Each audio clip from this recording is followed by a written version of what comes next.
The Saiga 12 is an AK weapon system scaled up to accommodate the massive 12 gauge caliber. It is the one shotgun in the game that is not a traditional shotgun design.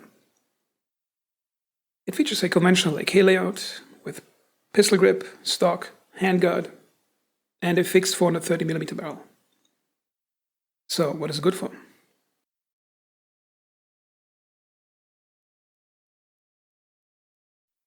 When seeing the Saiga 12 being used in EFT, a common advice is to get the best modding parts and the best ammo, add a drum magazine to it, and then go clean out factory. Well, I think that is misunderstanding the tactical purpose of the gun. The purpose of a weapon is not determined by the coolest looking magazine.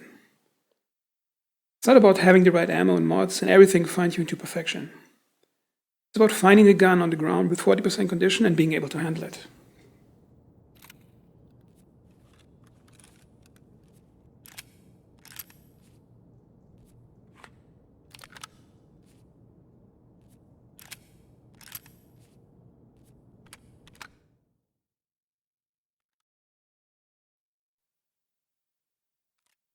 It has the tactical advantages that an assault rifle layout has over traditional shotguns. It can reload ammo much faster than a 2-magazine shotgun.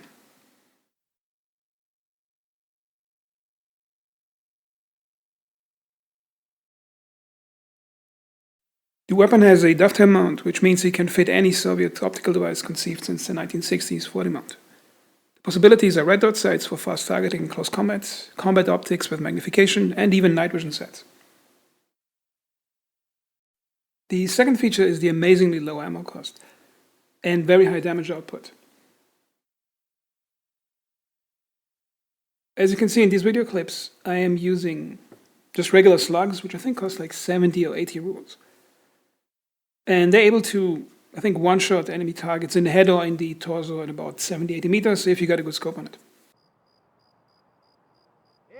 The downside is that using a Saiga 12 requires more discipline from the shooter. And unfortunately, the high TTK times in EFT remove much of the first shot lethality of 12 gauge. So shotguns, even with buckshot, are not good close combat weapons. They're good for farther than 10 meters, because that distance gives you space and time to cycle the next shot. Saiga 12 is a gun where a lot of the effectiveness depends on the user.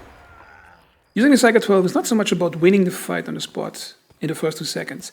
It is more about hunting your target and getting a good hit off, which would likely cause light or heavy bleeding, and then cornering the target player as they have to decide between aggressively engaging you or retreating for bandaging. Take a shot, observe the target, then decide on the next move. You do not have to force an end to the fight. Use a weapon with the same discipline as you would use a shotgun with low ammo capacity.